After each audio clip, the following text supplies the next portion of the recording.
I feel कि आपके person को ऐसा लगता है कि आपने उनसे ज़्यादा एफर्ट्स इन्वेस्ट किए हैं इस कनेक्शन में और वो आपको डिज़र्व नहीं करते।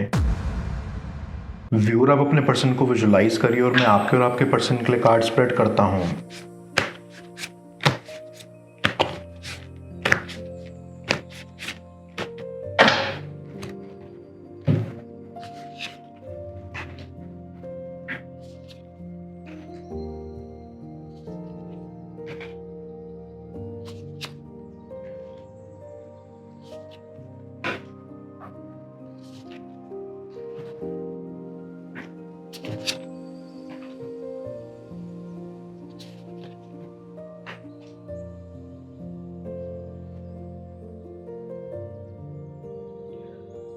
आई कैन सेंस कि आपका कनेक्शन बहुत ही खूबसूरत था शुरुआत के दौर में।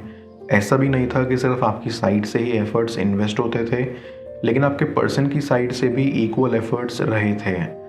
कुल मिलाकर आप दोनों एक दूसरे के साथ बहुत खुश थे, बहुत फन करते थे और सुख दुख में साथ रहते थे। लेकिन जैसे हर चीज़ को एक ना एक दिन ख़त्म होना ही होता है, वैसे ही आपके कनेक्शन के साथ भी कुछ ऐसा ही हुआ।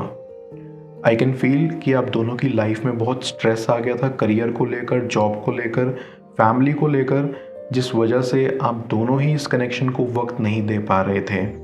और उसी वजह से आपके बीच में मिसअंडरस्टैंडिंग्स भी हुई और आर्ग्यूमेंट्स भी हुए और एट द एंड कनेक्शन बिखर सा गया। आई सेंस कि आपको बहुत हर्ट हुआ होगा, क्योंकि कोई भी खूबसूरत एहसास अगर यूं आखिर में आकर ख़त्म हो जाए या यूं लगे कि आप उस खूबसूरत पलों को दोबारा नहीं जी सकते, तो आप बिखर से जाते हो और सेम आप भी वैसा ही फील कर रहे हो। आई सी कि आपका पर्सन बहुत बिजी हो गया था, उनके बहुत बड़े बड़े सपने थे, उनके कुछ खास गोल्स थे जो उनको पूरा करने थे किसी भी हालत में, और उनको प्रमोशन भी चाहिए था जॉब में। इसीलिए उनके लिए बहुत ज़्यादा मुश्किल हो रहा था इस कनेक्शन को संभालना, क्योंकि वो अपना पूरा अटेंशन नहीं दे पा रहे थे। और जब उन्होंने सोचा कि अब उनसे नहीं हो पाएगा, तब उन्होंने आपको छोड़ दिया, जो कि गलत है। आई गेट अ वाइब कि यहाँ पर थर्ड पार्टी इन्वॉल्वमेंट भी था।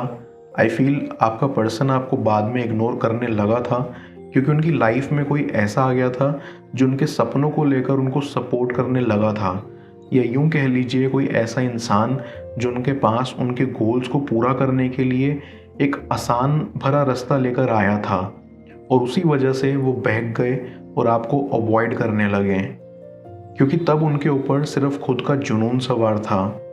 उनको ऐसा लगने लगा था कि उनके सपने ही सब कुछ हैं, और अगर उनको पूरा करने के लिए कोई आसान रास्ता लेके कोई आया हो तो उसको जाने नहीं देना चाहिए। एंड आई सी कि इस वजह से भी आपके बीच में काफ़ी मनमुटाव रहे थे, क्योंकि आपको लगता था कि आपका पर्सन उस थर्ड पार्टी के लिए फील करने लग गया था, लेकिन ऐसा कुछ भी नहीं था। हाँ, ये कह सकते हैं कि एक लस्ट वाली फीलिंग रही होगी या एक लालच भरा मन, लेकिन प्यार कभी नहीं था। प्यार उन्होंने सिर्फ आपसे ही किया था, बस वो यहाँ डगमगा गए थे। Back of the mind I see कि उनको आपकी साइड से इनडायरेक्टली प्रेशर आता था, फिर चाहे आपने कभी अपनी साइड से कोई प्रेशर नहीं रखा। वो अपने वर्कलोड को लेकर इतना थक चुके थे कि उनको हर साइड से ही प्रेशर फील होने लगा था। उनकी बस यही इच्छा रह गई थी कि किसी भी तरह ये सारी चीज़ें ख़त्म हों, और अपने स्ट्रेस के चलते उन्होंने ये नहीं देखा कि ये कनेक्शन कितना प्योर था, इसको वैल्यू देनी चाहिए थी और यूं बीच में आकर नहीं छोड़ना चाहिए था।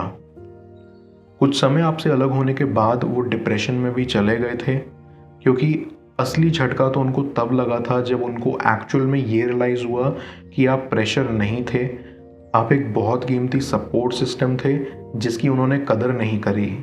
अब आपके पर्सन को ऐसा लगता है कि आपकी लाइफ कोई खेल नहीं है, कि जब चाहे वो आना चाहें तो आ सकते हैं और जब चाहे जाना चाहें तो जा सकते हैं।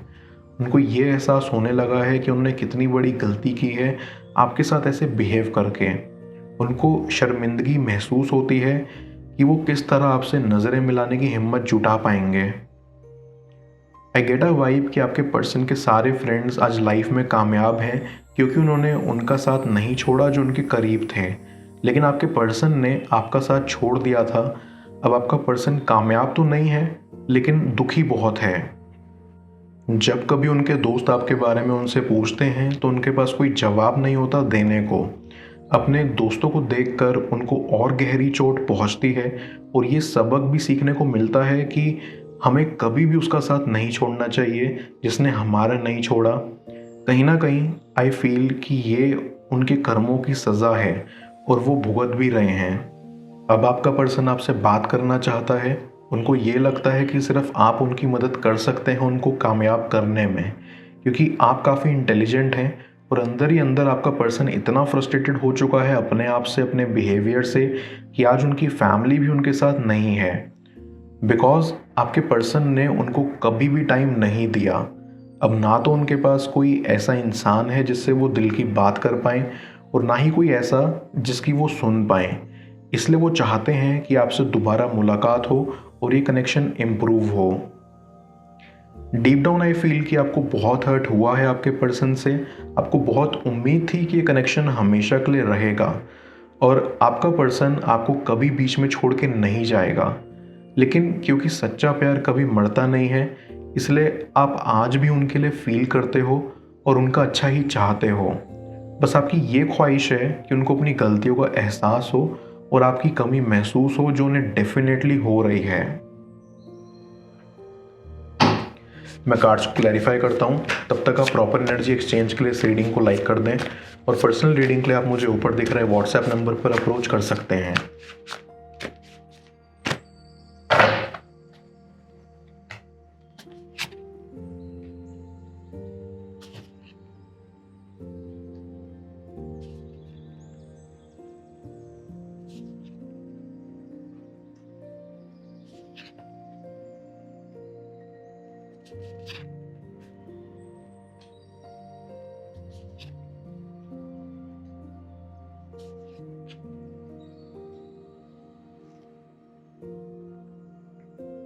आई फील कि आपके पर्सन को ऐसा लगता है कि आपने उनसे ज़्यादा एफर्ट्स इन्वेस्ट किए हैं इस कनेक्शन में और वो आपको डिज़र्व नहीं करते। वो सोचते हैं कि उन्होंने आपको कभी उतना प्यार नहीं दिया जितना आपने उनको दिया और अब वो इस चीज़ को सुधारना चाहते हैं। वो चाहते हैं कि अब वो आपको अपना पूरा वक्त और अटेंशन दे पाएँ जो आप डिज़र्व करते हो।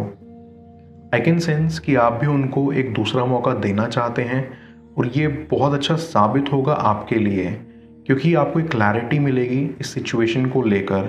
आपको समझ में आएगा कि आपका पर्सन क्या फील करता है और कैसी सोच रखता है आपको लेकर। फिर आप अच्छे से अपने डिसीजन ले पाएंगे कि आपको आगे क्या करना है। आई ऑल्सो फील कि आपका पर्सन, क्योंकि वो बहुत शर्मिंदा है अपनी हरकतों की वजह से, इसलिए वो आपके दोस्तों के ज़रिए आप तक मैसेज पहुंचा सकते हैं आपसे मिलने के लिए। ऐसी कि वो यहाँ बेताब भी होंगे आपसे बात करने के लिए, क्योंकि उनको लगता है कि सिर्फ आप ही हैं जो उनकी सच्चे मन से परवाह करते हैं और अब वो आपको किसी भी कीमत पर खोना नहीं चाहते। इसलिए वो आपके दोस्तों से भी सलाह मशवरा करते रहते हैं कि आपको कोई सरप्राइज़ दें या आपके लिए कुछ स्पेशल प्लान किया जाए जिससे आप खुश हो जाएं और आपकी सारी नाराज़गी दूर चली जाए। आप दोनों ने अपनी फैमिलीज़ को भी अपने कनेक्शन के बारे में बता रखा था और आपकी शादी की बात भी चलना शुरू हो गई थी, लेकिन बीच में आकर चीज़ें खराब होने की वजह से आपकी शादी में अड़चन आ गई।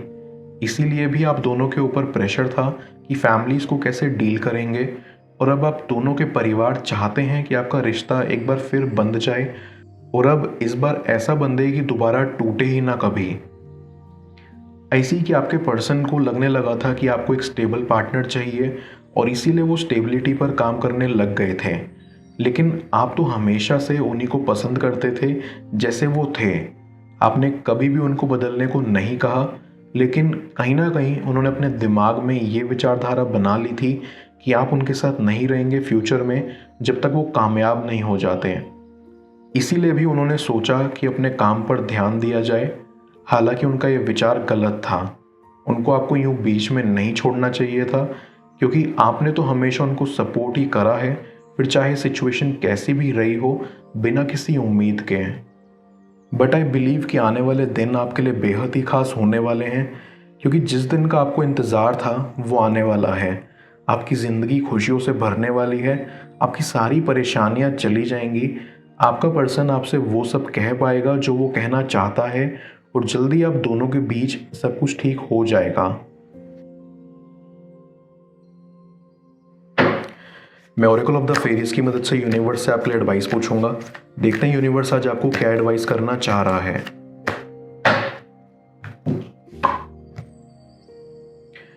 Find balance.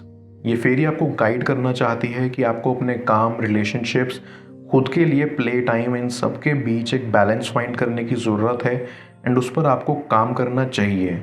सभी चीज़ों के बीच बैलेंस ढूंढने से आप अपनी लाइफ में ज़्यादा एनर्जी, हार्मनी और मैनिफेस्टेशंस को तेज़ी से यहाँ अट्रैक्ट करोगे। इस फेरी के ज़रिए मुझे ये भी फील हो रहा है कि आप खुद पर कम ध्यान दे रहे हो। आई फील बैलेंस के साथ साथ आपको सेल्फ लव पर भी फोकस करना चाहिए।